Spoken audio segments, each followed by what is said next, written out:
mais tellement, t'as raison en plus, hein. Et on se rend compte qu'à travers toutes les images qu'on a prises, par exemple, on arrive à voir que la loi, elle occupe une place importante dans le paysage communautaire. Et oui, en vrai, je trouve ça, c'est vraiment très important. Oui, et en plus, ça pourrait être intéressant, par exemple, d'arriver par l'arrêt pays et voir à partir de la départementale, par exemple. Ben oui, effectivement, on a une voie boisée de peupliers noirs du côté des prairies humides et de l'autre côté, la végétation des habitations pavillonnaires. Ouais, on arrive là où autrefois le train quittait officiellement la ville. Donc une voie piétonne se crée à travers les arbustes et la végétation qui a repris ses droits et s'est emparée des rails, quoi. À mesure qu'on avance, le bâtiment de la gare se montre petit à petit derrière les hautes herbes et un site végétalisé par mère nature se fait voir. Donc, ouais, mais après c'est triste que tout le monde lui tourne le dos, mais Ah oui, mais là, par exemple, on a la clôture du lycée Albert Chassagne qui le sépare du site. Et pareil ici, on a une clôture qui est celle des résidences pavillonnaires et qui, elle aussi, elle permet de rompre le contact avec le site. Donc du coup, il reste sur ce morceau de territoire le bâtiment de la gare, les rails et beaucoup de plantes, et notamment des armoises communes, des nacella ou plein d'autres espèces invasives.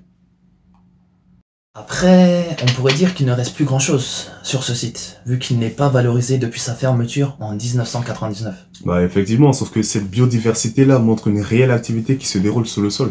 Elle est due en partie aux nombreux insectes dont les lombriques, les myriapodes, les colomboles et des arachnides, par exemple, qui décomposent toutes les matières organiques, là, et enrichissent ce sol à travers les minéraux qu'elles produisent.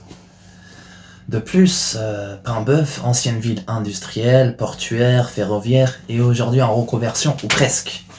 Cette friche, c'est un espace qui se caractérise par sa dimension historique, avec l'ancien bâtiment de la gare, les rails, les morceaux de quai restants. Et ici, les rails, vestiges du passé du site, sont le fil directeur de notre projet. Et oui, donc notre intervention, elle se caractérise par une approche en 3 temps, intégrée, reliée et animée. Donc, intégrée, c'est désenclaver pour inscrire la friche de la gare dans l'urbanité de Paimboeuf. Reliée, c'est créer des perméabilités avec l'hommage existant autant vers le nord, le boulevard, le sud, la départementale 77, que vers l'est, le lycée et l'ouest, les habitats pavillonnaires. Et finalement, animer, c'est dynamiser le site de l'ancienne gare par un espace d'activité, de convivialité et de sociabilité à l'échelle humaine. oui, donc nous reprenons le tracé des rails pour construire une grande halle abritant des programmes variés. Cette halle, dans sa linéarité, traduit la volonté de créer un axe de circulation nord-sud. Ce bâtiment au cœur de notre projet va créer aussi une dualité est-ouest. À l'est se trouve une zone plus animée et minérale avec l'accès au lycée, et à l'ouest une zone plus naturelle et plus paisible proche des habitations. Le bâtiment de la gare est aujourd'hui sollicité dans d'autres projets pour l'extraction et la production d'argile des vasières de la Loire, mais aussi pour l'établissement d'un laboratoire de recherche entomologique pour l'étude des différentes espèces d'insectes qui sont présents sur le territoire. Oui, surtout que l'estuaire est un territoire particulier. Et effectivement, en plus, on se retrouve à un endroit où la remontée des eaux salées et l'influence des eaux fluviales est responsable de l'instabilité permanente de la salinité des eaux. Et donc, ne peuvent y vivre que des organismes capables de supporter de telles variations 2 fois par jour. La grande halle, à son tour, vise à sensibiliser et faire agir, en complément des groupes scolaires et du centre socioculturel, les jeunes de cette ville dans le domaine artistique, avec des activités de peinture et de sculpture, ainsi que de la danse et du théâtre. La halle se juxtapose en longueur et s'agence le long des rails, grâce à une trame de 2 par 10 mètres. Et le programme se compose d'une salle d'art plastique, d'une grande salle de spectacle et d'un restaurant, en plus de passages qui permettent l'accès aux espaces et cette liaison est-ouest. Et oui, cette halle crée une dualité. D'un côté, on trouve la zone Est, qui se caractérise par l'animation permettant de créer une certaine dynamique avec le reste de la ville. Notre projet se veut vivant et humain. À l'entrée au nord, une promenade longe des modules de compostage servant à faire du terreau pour les habitants, ainsi que des espaces végétalisés conservant la biodiversité du site.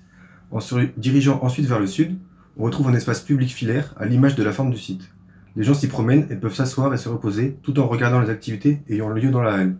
Finalement, au sud, un espace public s'articule en extension de la cour de récréation du lycée, mettant en relation le site de la gare avec le bâtiment scolaire à partir de gradins, compensant la topographie de cet espace et permettant plusieurs usages, notamment la pratique du skate.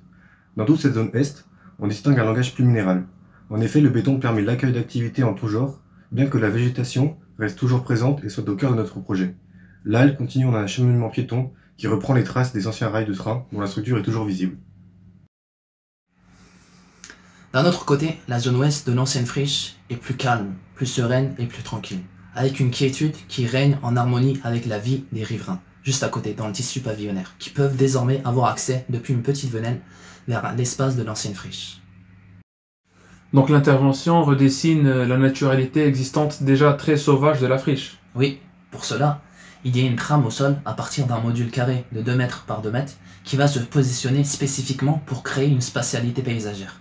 En effet, la disposition des modules va configurer dans cette zone des espaces d'une part de circulation et d'autre part des espaces végétalisés avec des nous en parallèle des rails et de la grande halle. Et donc le dessin s'inspire directement de l'identité du site en fait. Oui, il y a une dégénération de la nature au fur et à mesure du déplacement du nord vers le sud. Donc, il y a une progressivité spatiale, de l'urbain vers le rural, avec une naturalité qui s'affirme petit à petit au cours de la promenade. Attention, il y a quand même une forte capacité à habiter les espaces, ou les micro-espaces, créés pour se poser, pour méditer, afin de se tranquilliser dans le parc paysager par la qualité de ces micro-espaces habités. Mais donc, qu'est-ce que nous obtenons au final ? Nous obtenons une expérience de traversée du territoire pablantin en arrivant par l'arrière-pays. Nous obtenons une dualité d'ambiance entre la zone ouest avec le parc paysager et à l'est avec un skatepark. Nous obtenons un centre de recherche et de production d'argile et de compost, évoluant dans le temps le long des anciens chemins de fer.